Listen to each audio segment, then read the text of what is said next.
We're joined by County Clerk, Mr. John Ariola. John, if you would please introduce who you have brought with you today, and then if you would just begin your budget presentation to the committee, please. Well, thank you, Mr. Chairman, and members of the Finance Committee. I'm John Ariola, the Davidson County Clerk. With me today is Tammy Drake, our Business Tax and Finance Director, and Joey Workman, Chief Deputy of Administration, and Mike Taylor, Chief Deputy of Motor Vehicle Services. We process vehicle titles and registrations, boat registrations, motorcycle titles and registrations, business licenses, notary registration, and marriage licenses. Under my leadership, we added internet renewals, driver license renewals, passport services, birth certificates, and expanded the motor vehicle services renewals to our 5 community satellite offices. It's my vision to expand more services to the internet and become a fully integrated digital office. The county clerk is a revenue generating agency for the state and local government. This year, we will send about $140 million to the city of Nashville. Mr. Chairman, that's my opening comments, and just on a personal note, I received a call today about my daughter who is graduating at the age of 22 from college. At the age of 5, I can recall how she was here with her mother, who served in this council for 8 years, and at the time it was Vic Farallo asking her to show us how you could tumble. So she would tumble right there in the middle of this aisleway. So she told me that she had met all of the requirements and the specifications, and she was ready to graduate now from college. So just a little note there, how quickly time flies and how important it is, and really how important of a job that you have dealing now with this important issue of a property tax regarding education, how important education is, and how we ought to be able to provide, education and opportunities to the citizens of this county. That, Mr. Chairman, closes my remarks, and I'm open to any questions on the budget. Thank you, Mr. Ariola. Council Lady Lankster, you are recognized. Thank you, Mr. Chairman. Mr. Arrow, could you reiterate your statement again? How much money have you returned to this government? You went through it kind of fast, and I didn't get the total number. But could you tell me what you estimate, or give me the number? Well, we are a revenue-generating agency. I mean, we produce and we collect, basically. We collect revenues, and we turn that back to the state and the local government. And so we're on track for about $140 million that we send back. And our responsibility as a revenue collecting agency is to put those dollars in the right bucket and send those back to Metro and the state. So right now it's about $140 million. Thank you. We have, over the years, collected over $1 million above and beyond our fees and commissions, and we've sent that back as well. So. Thank you. Councilman Tiger, you are recognized. Thank you, and thanks for being here, John. My first question has to do with the collection of the alcohol, beverage, and privilege tax. And it's my understanding that we have a change coming there. Can you explain to me what precipitated that change? Well, that's something that, of course, the council and the mayor's office, the administration, is going to make a decision on. You have that information in front of you. In fact, that's not the only area that you're looking at. We're looking at about 6 different taxes. I think it's totaling somewhere around the figure of some $60 million that at one time was a part of finance. I think it goes back to 1996, so that's part of the history of it. And now you all are deciding to send that, are you going to send it back to finance? All right, could I redirect the question to Mr. Reedling as to will the personnel from the county clerk's office be shifted to finance to do this, or what's going on in this chain? If the council does adopt the ordinance that would shift the collection of those 6 items back to finance, there'd be a shifting of some revenue, or excuse me, some expenditures out of the clerk's budget into finance. I think it's $150,000, $60,000. No decision on any personnel has been made, obviously depending on the actions that the council wishes to take. And this occurred because of the drop in revenue of this tax? Well, Councilman, I think, as I said during the budget hearing, I think there's a couple of reasons why we felt it was a good time to move it back. One of the major pieces of it is the hotel motel tax collections. And we had some issues in terms of getting the money posted on a regular basis into our account, and we thought it would be more prudent to get it back under our control to make sure that we were collecting all. And I think the second was the concern that there was no mechanism in place for compliance to make sure that all of the parties that were obligated to pay were actually turning in, and there'd been a couple different audit reports discussing that. Nothing was done, and so my staff met with Mark Swan's office, and they're starting to establish a procedure should the council transfer it back, by which we would undergo a compliance program to make sure that the city's collecting all that it's entitled to. How much revenue has the city lost over the last couple of years due to these problems? I don't know if there's a way to anticipate, to guess. I know that on the alcohol collection tax, we've seen a decline of a few $100,000 over where we were before, so that's one number. On the hotel side, we don't know whether we've lost any money. Maybe we're getting 100% compliance by all the hotels in the state, in the county rather, but we just don't know that. And so that's why we think there's a need to have a program to basically do a check, to make sure everyone's doing it. I think everyone's mostly complying, but you don't know that, and if no one knows, if you're not being watched, you just need to have a program to make sure that. Well, several of us got the letter from an attorney. We're advising clients not to pay delinquent taxes because Metro had passed the point of collection. I'm just wondering how things like that can occur. I don't know if I know how to answer your statement. I mean, is it true I don't think I'm the right party. Is it true that we will lose some revenue due to the non-collection of these taxes? I would think that. I think we have lost some revenue, but I don't know exactly how much. Okay, John, any vehicles assigned to your department? We have 4 vehicles assigned. We had 5 last year. Of course, that was the one that I was assigned. I've turned that back in. So we have 4 vehicles assigned to our office. And the purpose of those vehicles? Well, the purpose of those vehicles, we use those for collections as a part of the hotel motel tax collections, part of the business tax collections. We use that as a part of that purpose, and also we transport plates and supplies to the 5 district offices that we operate across the county. With the shift in some of this collections, will there be a reduction in the fleet? We're going to look at that. We're going to look at that to see what we end up with on the budget side. So we're going to take a look at everything. When will we know that before June 30th? I think we'll know that when you all make your decision on where you are with the budget. I mean, can you get by with less cars? Right now, we're using everything that we're using. But when the shift occurs, if the shift occurs, you have to look at. Will you require less cars? District-wise cutting. Will you require less cars if the shift occurs? We will have to reduce everywhere: personnel, okay, cars, all expenses. Okay. But I want to bring up this point as an office that over the years we've been able to pay as you go. In other words, our fees and commissions. Our fees and commissions pay for our salaries. Our fees and commissions pay for our benefits. Our fees and commissions pay for our general expenses.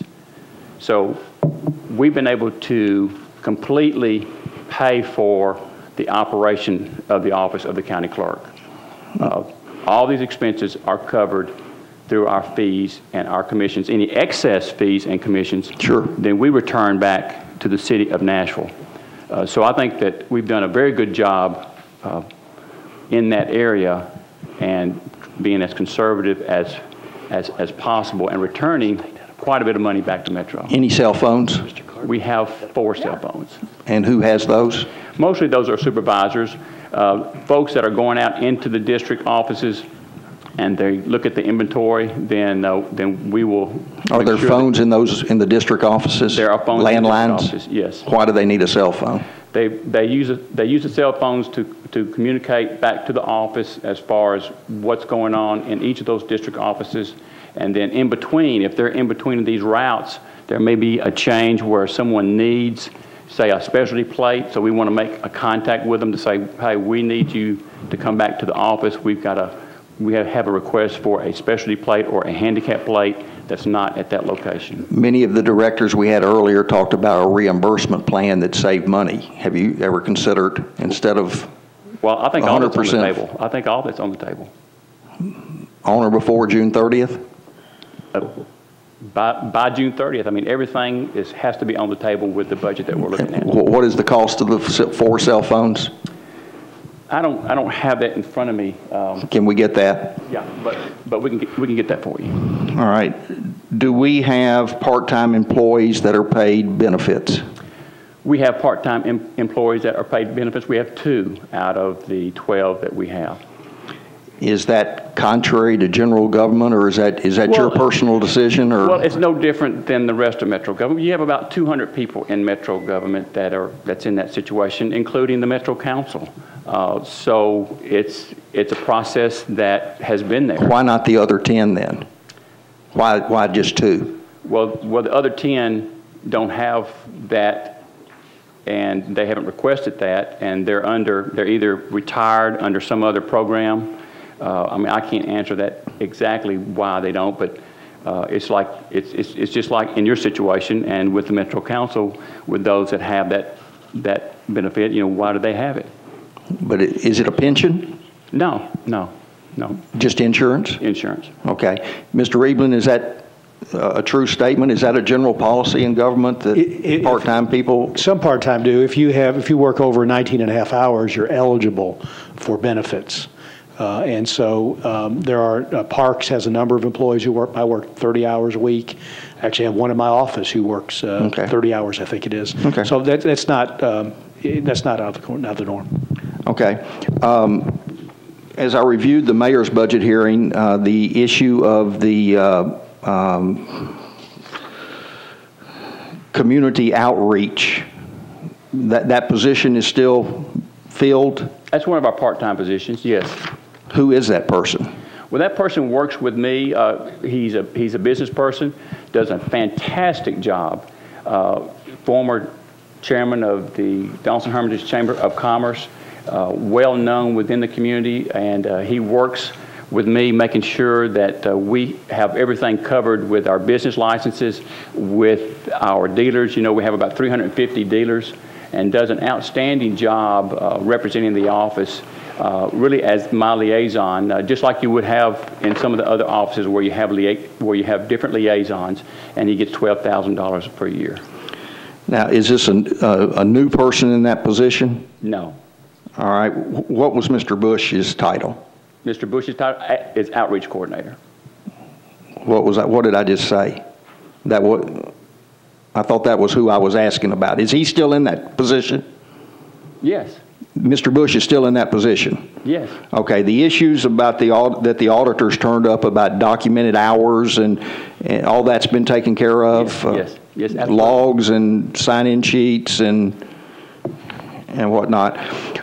Which line item in your budget for the logo design and the signage and whatnot, where would we find that in the? Well, that was actually in last year's. That's something that we've already paid for, and that was in basically our general operating.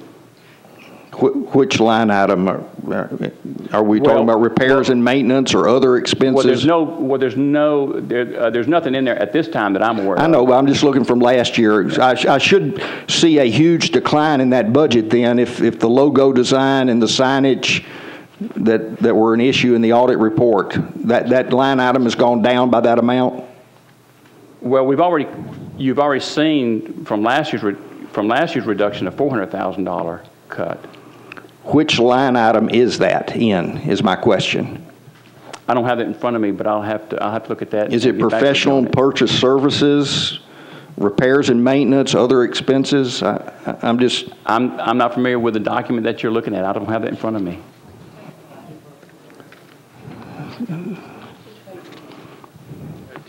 I'm on D101.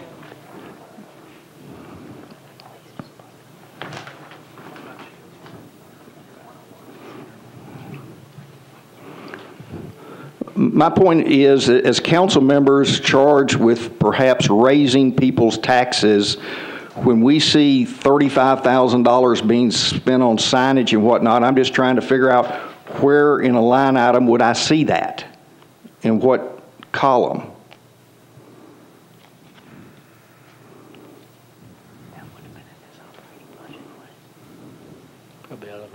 Do we want to get back to that, Mr. Chair? Information we can get later from you, John? Can we get an answer on that later? Yeah, I mean, I'll have to look that up because we had to reclassify some of these other line items. We'd have to look at that and get that to you. All right. All the final Other expenses, maybe. Councilman Claiborne had to. Another engagement had to leave. He left about 3 pages of questions. I'm going to just get those sent to you. But basically, the major one is all the deficiencies identified in the audit report. Have everyone been satisfied, taken care of, signed off on, and everyone's okay that all these potential problems that had been identified in the audit report have been taken care of? Absolutely. Just as the mayor had mentioned in one of his earlier budget meetings, these audits are a tool that we can look at and we can utilize and we can make improvements from that. And we have worked to make those improvements and make those changes. So I'm very comfortable about where we are with those. Well, they're a tool, John, but when people are getting paid undocumented hours and whatnot, that is beyond a tool. That's a big warning flag there. Well, we disagree with that. We certainly disagree with that classification. We make sure that folks are working, and obviously, when you look at the bottom line of what we've been able to produce, the fact that we've been able to add these services, the fact that we've been able to return over $1 million back to this government, that tells you that on the bottom line, my staff and the county clerk's office is doing a good job. Okay. Your answer makes me read one of these questions from Councilman Claiborne. Your chief deputy told auditors that part-time employees in the office do not receive pay for time off, but during the interview stated that the outreach coordinator had occasionally taken vacations and had been off work for illness. The examination of payroll records indicated that this individual was consistently paid for 20 hours a week with ever no reduction, and between September 6th and July 11th earned 63,000 plus. Has any of that money ever been reclaimed for time spent on vacation or being ill? I'd have to look at that, Councilman, to see exactly what that's related to, and I'll be glad to get an answer to you. Can we have that answer tomorrow, either with a yes or no? We'll get it as soon as possible. Would that be tomorrow? Absolutely, we'll try to. Thank you. Thank you, Councilman. Council Lady Moore, you're recognized. Thank you, Chair. Mr. Ariola, we just got this report on our desk today, and it's under memorandum, departmental revenues. And I was just wondering, what does it mean by elected officials, commission, and fees? What is that? Well, the commission and fees deal with what we were talking about earlier, which we're one of the old fee offices back years ago is what they used to be called. And we receive a fee and a commission for, say a car title, or a registration, or a business tax, or a business license. So we receive fees and commissions, and we collect those, and then we use those for the operation of the office of the county clerk. And then any excess fees, of course, we turn over to Metro.